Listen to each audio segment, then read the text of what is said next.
Hi YouTube, I'm Aiman, and welcome back to one of my auto repair videos. And if you have the check fuel cap message displayed on your dashboard, today I'm going to talk about what to do, how to reset it, what symptoms it might cause, and possibly how to fix it. Usually this happens on Honda cars, like CRVs, Accords, Pilots, etc. In our case, it's a Honda Civic. So if you've never encountered this problem before, and you're driving along and you suddenly see the check fuel cap warning, don't panic. Nothing's gonna blow. Just find a safe spot to pull over. Alright, so first things first, after you pull over, of course you want to check out the fuel cap.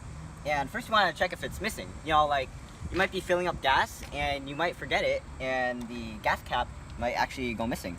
And in our case, that might happen because it's actually not attached to the gas cap. This string that keeps it is actually not attached to the gas cap anymore. So it's here. That means it's not the problem that's missing. So next step is to take out the gas cap and just look at it. Make sure that the gasket is in good condition. Look inside, there's no debris or anything. And once you deduce that it's not the gas cap, just put it back on. Just tighten it. And once it becomes tight, it says tighten to click. So just tighten it.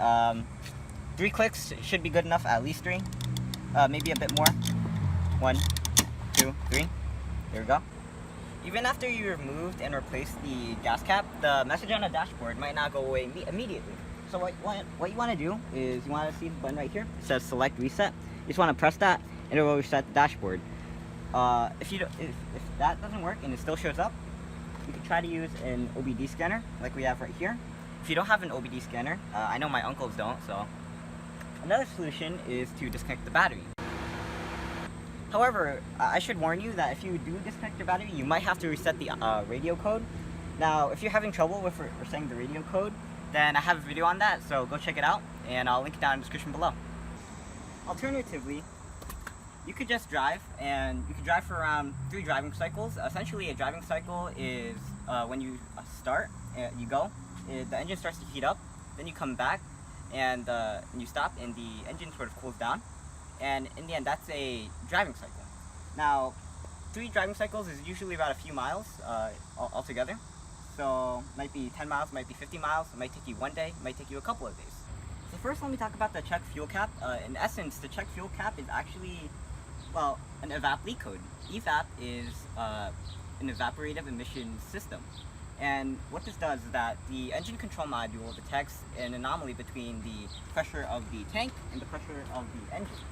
So if the check fuel cap message still comes back, even after you've done all the reset procedures, like resetting it, disconnecting the battery, driving around for a few days, then the first step you should do is to replace the fuel cap. Now, you might want to replace the O-ring. So, like I said, you might want to replace the gasket. Replacing the fuel cap is around $20–$30. Now, if replacing the gas cap doesn't work, then you might have to replace the push valve, which is right here. It costs around $40–$50 to replace, and only takes around 30 minutes, but it rarely happens that it comes to the push valve. So we've had this problem happen to us a couple of times when we were driving through deep water. I don't know why exactly, maybe because the water jumped up and touched something in the engine, probably the push valve.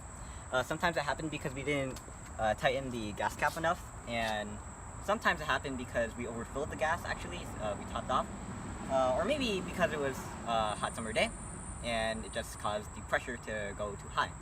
Some of my dad's friends have said that this problem happened after they filled their car with cheap gas, and they said that the problem was resolved after they filled it with better gas, more high octane or premium gas, like branded gases like Mobil or Shell. My dad says Shell is the best gas, actually. Now the question is, could I ignore the warning? And if I do, would my car blow up or break down?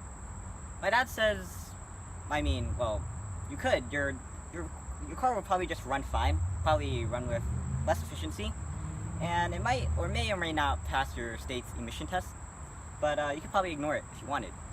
However, in my opinion, you should probably fix it if you do see the warning. Now, the reason why is because you might not think it, but the gas cap actually is very important in the car's function. It acts as both a vacuum seal. It also acts as a way to prevent contaminants or pollutants from exiting or entering the fuel. And if either of these things happens, like contaminants or loss of pressure, then it will affect your car's efficiency, your fuel efficiency. So like my dad says, diagnosing car's problems is the hardest part of fixing your car. And if any of the solutions that we listed in this video did not work for you, you might want to get it checked at a certified mechanic. So if there's anything we didn't cover or explain in the video, we'll add it to the description below. And if you've had the same experience and you want to share your suggestions, then please comment down below to help others. And I guess that's it.